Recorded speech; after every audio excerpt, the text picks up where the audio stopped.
26절에서 40절까지의 말씀입니다.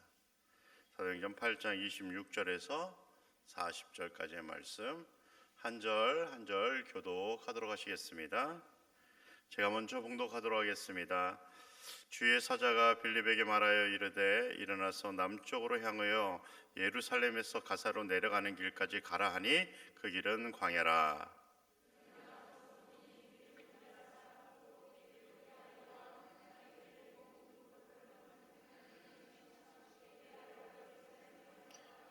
돌아가는데 수레를 타고 선지자 이사야의 글을 읽더라.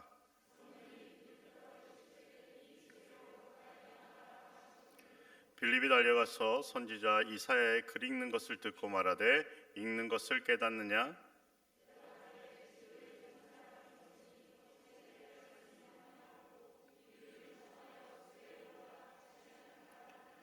읽는 성경 구절은 이것이니 일렀을 때 그가 도살자에게로 가는 양과 같이 끌려갔고 털 깎는 자 앞에 있는 어린 양이 조용함과 같이 그의 입을 열지 아니하였도다.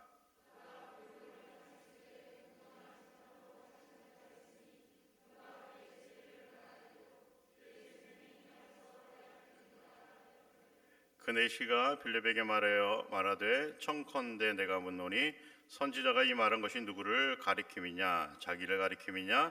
타인을 가리킴이냐?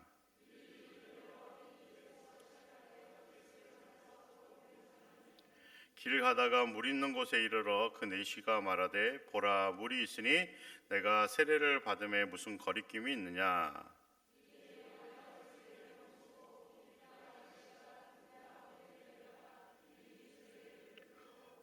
둘이 물에서 올라올새 주의 영이 빌립을 이끌어간지라. 내시는 기쁘게 길을 가므로 그를 다시 보지 못하니라. 빌립은 아소도에 나타나 여러 성을 지나다니며 복음을 전하고 가이사랴에 이르니라. 아멘. 할렐루야. 우리 옆에 분과 인사하도록 하겠습니다. 잘 오셨습니다. 감사합니다. 좀 오래 하면 안 될까요? 인사를 이렇게 너무 짧게 하시는 거예요. 다시 한번 인사하겠습니다. 수고하셨습니다. 주님과 함께 살겠습니다. 문장이 좀만 길어져도 잘 못하고 오늘 말씀을 읽으시면서 뭐 이상한 점 없으세요? 뭐가 이상한지 잘 모르겠어요? 네, 금요일날 본문하고 똑같은데 여러분들 하나님의 말씀이 오늘 여러분 안에 충만하기를 주님의 이름으로 간절히 축원드립니다. 사도행전 8장은 다음과 같이 시작하고 있습니다. 스데반의 죽음 사건 이후에 예루살렘에 있는 교회에 큰 박해가 일어났습니다. 이 일로 인해 사도를 제외하고 모든 그리스도인들이 예루살렘 성을 떠나야만 했습니다. 그런데 놀랍게도 박해를 피해서 도망가면서도 그리스도인들은 가는 곳마다 복음을 전하였습니다. 이처럼 박해를 피해 도망치면서 복음의 소식을 외친 사람 가운데 사도행전은 한 사람의 이름을 언급하고 있습니다. 그는 바로 초대교회에 임명한 7명의 집사 가운데 한 사람이었던 집사 빌립이었습니다. 그가 처음 발길을 향한 곳은 사마리아 땅이었습니다. 사마리아는 이스라엘이 남과 북으로 나누어졌을 때 북이스라엘의 수도였습니다. 하지만 북이스라엘이 BC 722년에 하나님의 심판으로 인해서 아수르에 의해 멸망받으면서 사마리아 땅이 아수르가 행한 혼합 정책으로 인해서 사람들이 섞이게 되었습니다. 이러한 역사는 오랜 시간이 지난 후에도 유대인들에게는 사마리아 땅이 더럽혀진 땅이고 사마리아 사람들이 더럽혀진 사람이라고 생각돼서 유대인들이 매우 극도로 싫어했던 땅이었고 또한 사람이었습니다. 이러한 역사적인 문제로 인해 유대인들은 사마리아를 걸쳐 지나가는 것조차 매우 꺼려했습니다. 그런데 집사 빌립은 오늘 사마리아 성으로 내려가 복음을 전하게 됩니다. 그리고 그곳에서 성령의 역사가 행해졌고 그로 인해 그들은 복음을 듣기 시작했고 마침내 사마리아 성에는 큰 기쁨이 넘쳤다. 사도행전 8장은 기록하고 있습니다. 하지만 집사 빌립은 그곳에 머물기를 포기하고 주의 천사의 음성에 순종해서 광야로 내려갔습니다. 성령님은 광야에서 집사 빌립에게 에디오피아 여왕의 모든 재정을 관리하던 내시를 만나게 해주셨습니다. 그때 그 관리는 예루살렘 성에서 예배하고 수레를 타고선 자기 고향으로 돌아가는 중이었습니다. 그 관리는 돌아가는 수레 안에서 하나님의 말씀을 읽고 있었습니다. 빌립은 그 관리에게 말씀을 해석해 주고 예수님에 관한 기쁜 소식도 전해 주었습니다. 이를 통해 관리는 예수님을 영접하였고 빌립에게 세례까지 받게 되었습니다.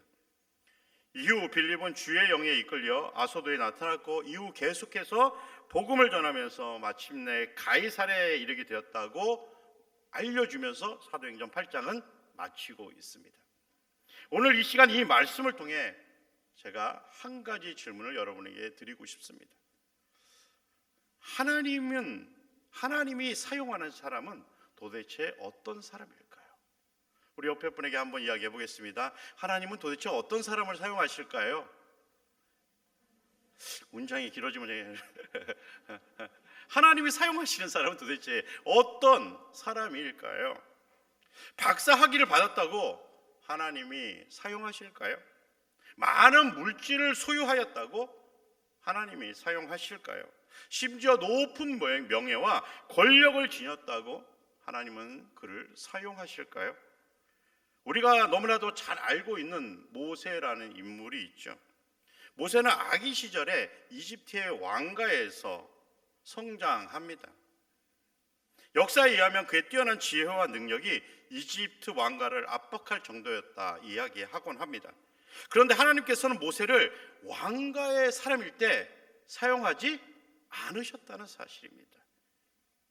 오히려 하나님께서 모세를 미디안 땅으로 보내서 40년의 혹독한 삶을 보낸 이후에 비로소 그를 들어 하나님께서는 사용하시기 시작하였습니다. 하나님은 왜 모세를 40년이나 지난 후 왕자의 자리에서 벗어났을 때 사용하셨을까요?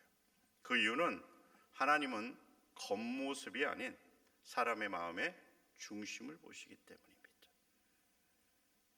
사무엘서에 보면 하나님은 이스라엘 초대 왕이었던 사울을 버리시기로 결정하십니다. 그리고 그 당시 사사였던 사무엘을 이새의 집으로 보내게 됩니다.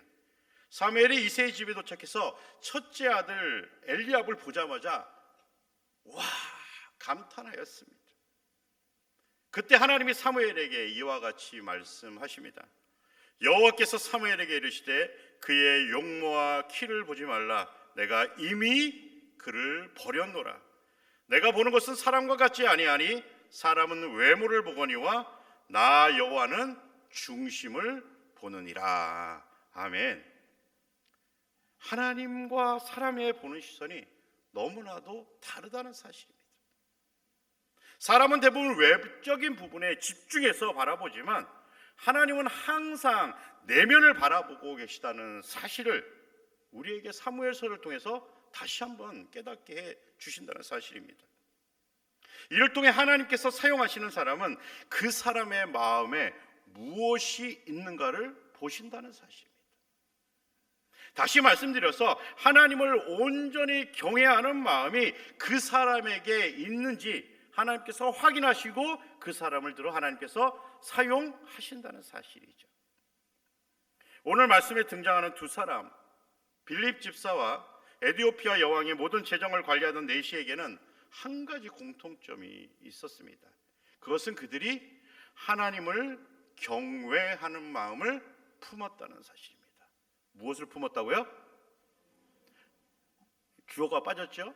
하나님을 경외하는 마음, 하나님을 경외하는 마음을 그들은 품고 있었습니다. 그렇다면 아무런 준비 없이 그들은 하나님을 경외하는 마음을 품게 되었을까요? 그렇지 않습니다. 앞서서 집사 빌립은 초대교회에서 임명한 7명의 집사 가운데 한 명입니다. 7명의 집사가 어떻게 선출되었습니까? 사도행전 6장 3절을 세번역 성경으로 제가 읽어드리도록 하겠습니다. 신망이 있고 성령과 지혜가 충만한 사람 7을 여러분 가운데서 뽑으십시오. 신망이 있고 성령과 지혜가 충만한 사람 7명을 뽑으라 이야기하죠. 그들은 먼저 사람들에게 신망을 받았던 사람들입니다. 그리고 성령과 지혜도 충만한 사람이었다, 성경은 기록하고 있죠. 그렇다면 이러한 모습이 그냥 아무런 것도 없이 발생하였을까요? 이를 위해 그들은 이처럼 하나님께 이끌리는 삶을 살아가려고 오랜 시간 노력하였을 것입니다. 그 결과물이 바로 사람들에게 신망을 받는 모습으로 성령과 지혜가 충만한 모습으로 드러나게 되었다는 사실이죠. 그렇다면 빌립 집사도 하나님을 경외하는 마음을 품고 복음을 전하기 위해 그 누구보다 많은 시간을 하나님과 함께 머물면서 철저히 준비하지 않았을까요? 에티오피아 여왕의 모든 재정을 관리하던 내시도 앞선 집사 빌립처럼 하나님을 경외하는 마음을 품기 위한 준비를 하였습니다. 오늘 말씀에 보면 그가 예루살렘에서 예배하고 돌아가는 중이다 기록하고 있습니다. 그런데 그는 수레에 누워서 편안하게 집으로 돌아간 것이 아니었습니다. 그는 수레 안에서 하나님의 말씀을 읽고 있었습니다. 그가 하나님의 말씀을 읽고 있었기에 집사 빌립을 통해 그 말씀에 대한 해석을 듣게 되었고 또한 예수님을 만나는 귀한 시간을 가질 수 있었던 것입니다. 만일 그가 수레에 누워서 편안하게 고향에 돌아갔다면 그는 집사 빌립을 만날 수 있었을까요? 세상에는 우연이 절대 존재하지 않습니다. 세상은 하나님의 절대적인 통치 아래 있기 때문이죠. 마치 우연처럼 보여도 그것은 모두 필연입니다. 제가 여러분을 만날 확률이 얼마나 될까요? 제가 예전에도 말씀드렸지만 저는 서울에서 태어나서 대학과 군대도 다 서울에서 다녔습니다. 일명 저는 서울 토백입니다. 그런데 어떻게 이러한 제가 이곳에 머물며 여러분의 얼굴을 마주하게 되었을까요? 하나님께서 저를 이곳으로 이끄시기 위해 너무나도 완벽하게 준비하셨기 때문입니다. 물론 저와 여러분은 전혀 인지하지 못하며 살 수도 있습니다. 하지만 하나님의 계획은 그 어떤 사람의 계획보다 완벽하고 완전합니다. 에티오피아 여왕의 재정을 맡았던 내시가 집사 빌립을 만난 것도 절대 우연이 아님을 오늘 말씀을 통해 우리에게 알려주고 있는 것입니다. 사도행전 8장 26절에서 29절을 제가 세번역 성경을 한번 읽어드리겠습니다. 그런데 주님의 천사가 빌립에게 말하였다. 일어나서 남쪽으로 나아가서 예루살렘에서 가사로 내려가는 길로 가거라. 그 길은 광야길이다. 빌립은 일어나서 가다가 마침 에티오피아 사람 하나를 만났다. 그는 에티오피아 여왕 간다게의 고관으로 그 여왕의 모든 재정을 관리하는 내시였다. 그는 예배하러 예루살렘에 왔다가 돌아가는 길에 마차에 앉아서 예언자 이사야의 글을 읽고 있었다. 성령이 빌립에게 말씀하셨다. 가서 마차에 바짝 다가서거라. 말씀을 들으시면서 하나님께서 어떻게 준비하고 계신지를 우리는 발견하셨습니까? 한 사람을 구원하시기 위한 하나님의 철저하심은 우리의 상상을 뛰어넘습니다. 하물며 하나님을 믿는 우리도 하나님을 온전히 믿기 위한 철저한 준비가 필요하지 않을까요? 앞선 집사 빌립과 에티오피아 여왕의 모든 재정을 관리하는 내시도 모두 하나님의 준비하심에 공감하며 자신도 하나님을 따르기 위한 준비를 하였던 것입니다. 이처럼 하나님을 따르기 위한 준비를 하며 살아가는 사람을 향해서 교회에서는 사명자라고 부릅니다. 이러한 사명자는 단지 목회자만이 아닙니다. 하나님의 자녀는 단 한 사람도 예외 없이 모두 사명자인 것입니다. 왜냐하면 사명자가 걸어가는 그 길, 그 끝에 예수님과 하나님이 계시는 영원한 하나님의 나라 천국이 있기 때문입니다. 모든 사명자는 반드시 하나님을 모시고 하나님을 따르기 위한 준비를 하며 살아가야 한다는 사실입니다. 이를 신학적으로 성화라고 부릅니다. 그렇다면 우리는 하나님을 모시고 하나님을 따르며 영원한 하나님의 나라 천국에 도착하기 위해서 무엇을 준비하고 계십니까? 무엇을 준비하고 계십니까? 제가 어린 시절 많이 불렀던 찬양이 있습니다. 구원열차라는 찬양이죠. 아마 잘 알고 계실 것입니다. 나는 구원열차를 올라타고 하늘나라 가죠. 죄악역 벗어나 달려가다가 다시 내리지 않죠. 차표 필요 없어요. 주님 차량 대신이 나는 염려 없어요. 나는 구원열차 올라타고서 하늘나라 가지요. 나는 구원 방주를 올라타고서 하늘나라 가지요. 험한 시험 물결 달려들어도 전혀 겁내지 않죠. 배삭 필요 없어요. 주님 선장 되시니 나는 염려 없어요. 나는 구원 방주 올라타고서 하늘나라 가죠. 구원열차라는 찬양처럼 하나님을 모시고 하나님을 따르며 영원한 하나님의 나라 천국에 도착하기 위해서는 일명 차표도 배삭도 필요 없습니다. 다시 말씀드려서 세상의 그 어떠한 능력도 셀 수 없는 물질도 높은 명예와 강력한 권력을 소유한다고 하여도 절대 그들은 천국에 도착할 수 없습니다. 천국에 도착하기 위해서는 오직 예수님을 믿는 믿음이 있어야 한다는 사실입니다. 온전히 예수님을 믿을 때 비로소 우리는 구원열차, 구원방주에 탑승하여 천국에 도착할 수 있는 것입니다. 사도행전 4장 11절과 12절은 말씀합니다. 이 예수는 너희 건축자들의 버린 돌로서 집 모퉁이의 머릿돌이 되었느니라.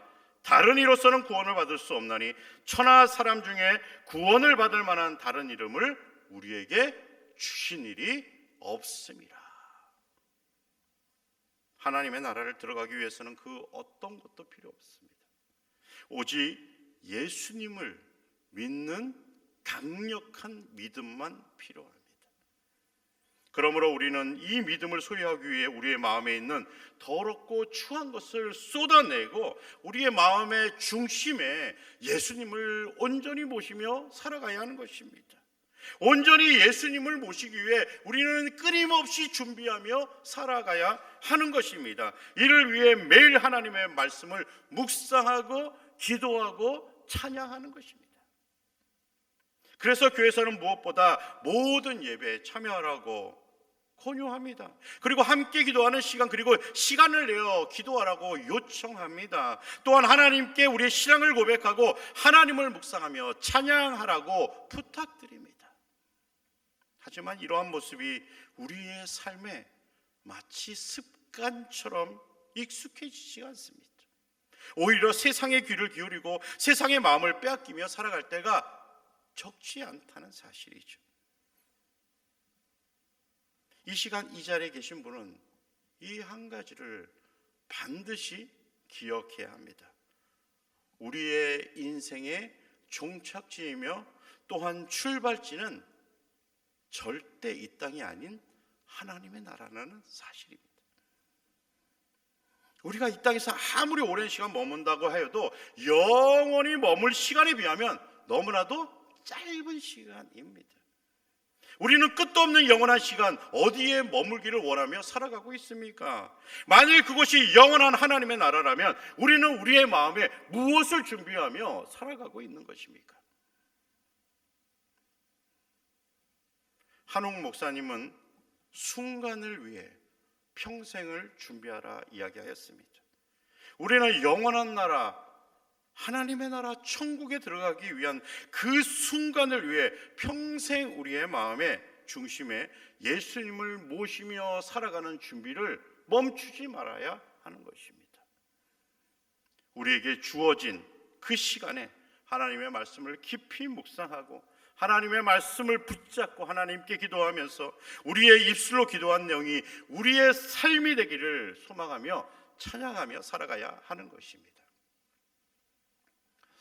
한 축구 선수가 자신이 간절하게 뛰기를 원하는 구단에 프로 선수가 되려고 합니다. 그러면 그는 어떻게 해야 될까요?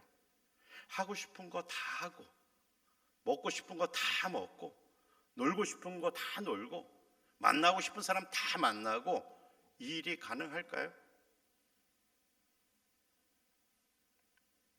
아무도 그렇지 않다고 지금 대답하고 계시죠? 프로 선수가 되기 위한 길은 우리가 상상할 수 없는 고통스러운 시간이 될 것입니다. 마치 죽을 것 같은 고통을 넘어서야 프로로 들어가는 한 줄기 빛이 보일 것입니다. 그래도 프로 선수가 되는 일이 결코 쉽지 않습니다. 그렇다면 많은 피겨 선수들이 올림픽에서 한때 피겨 여왕이라고 불렸던 김연아처럼 될 수 있을까요? 이는 프로 선수가 되는 것보다 훨씬 더 어려운 일일 것입니다. 이에 비하면 하나님 나라에 들어가기 위한 우리의 노력은 너무나 미비하지 않습니까? 그런데도 우리는 왜 영원한 하나님의 나라에 입성하는 그 순간을 위해서 평생 준비하지 못하며 살아가는 것일까요? 우리의 마음의 중심에 하나님보다 더 많은 것들이 우리 안에 채워져 있기 때문입니다. 우리는 영원한 하나님의 나라, 천국에 입성하기 위해 우리의 마음의 중심에 온전히 예수님을 모시며 살아가기 위해 끊임없이 준비해야 합니다. 이 시간 우리 자신에게 한번 자문해 보시기 바랍니다. 나의 마음의 중심에는 도대체 무엇이 있는가? 나의 마음에는 더럽고 추한 그 모든 것을 우리는 버릴 준비가 되어 있는가? 이번 주에 하나님 나라에 입성한 분이 계셨습니다. 그분은 이 땅에서 오랜 시간 머물면서 마음에 예수님을 모시기 위한 준비를 멈추지 않으셨다고 저는 생각합니다. 그 이유는 그분이 좋아했던 찬양 때문이었습니다. 그 찬양의 가사가 이렇습니다. 서쪽 하늘 붉은 노을 언덕 위에 비치누나 연약하신 두 어깨에 십자가를 생각하니 머리에 쓴 가시관과 몸에 걸친 붉은 옷에 피 흘리며 걸어가신 영문 밖의 길이라네. 찬송가 158장 찬양입니다. 주기철 목사님의 간증을 담은 찬양입니다. 우리는 마음의 중심에 예수님을 모시기 위해 무엇을 준비하고 계십니까? 우리는 마음에 하나님의 나라에 입성하는 그 순간을 위해 우리는 도대체 무엇을 준비하며 살아가고 있는 것입니까? 사랑하는 성도 여러분, 언젠가부터 하나님의 나라가 우리에게서 너무나도 먼 나라가 되어가고 있습니다. 그러면서 마음의 중심에 하나님보다 예수님보다 다른 것으로 채우기 시작합니다. 이러한 모습은 하나님이 기뻐하시는 삶에서 우리를 점점 멀어지게 만들었습니다. 하지만 우리에게는 우리의 마음에 예수님을 모시고 살아갈 수 있는 기회가 있습니다. 이제부터 우리의 마음의 중심에 예수님을 모시기 위한 노력, 모시기 위한 준비, 말씀으로, 기도로, 찬양으로 채워가면서 하나님 나라에 입성할 그 순간을 위해 온전한 믿음으로 평생을 준비하시며 살아가시는 우리 골략교회 모든 성도님들 되시기를 주님의 이름으로 간절히 축원드립니다. 사랑과 은혜가 충만하신 아버지 하나님, 하나님에게서 점점 가까워지는 삶을 살아갈 수 있도록 도와주시옵소서. 예수님의 십자가에서 우리는 무릎을 꿇는 시간을 더욱 확보할 수 있도록 도와주시옵소서. 성령님의 음성에 항상 귀를 기울이며 우리의 생각과 판단 경험을 내려놓을 수 있도록 붙잡아 주시옵소서. 이를 통해 우리의 마음의 중심에 세상에서 달라붙은 더러운 것들을 모두 떼어내게 하시고 예수님의 십자가만 남아 우리가 머무는 모든 곳에서 만나는 모든 사람들에게 오직 예수님의 향기만 흘러나가게 하여 주시옵소서. 우리의 유일한 구원자이신 예수님의 이름으로 기도합니다. 아멘.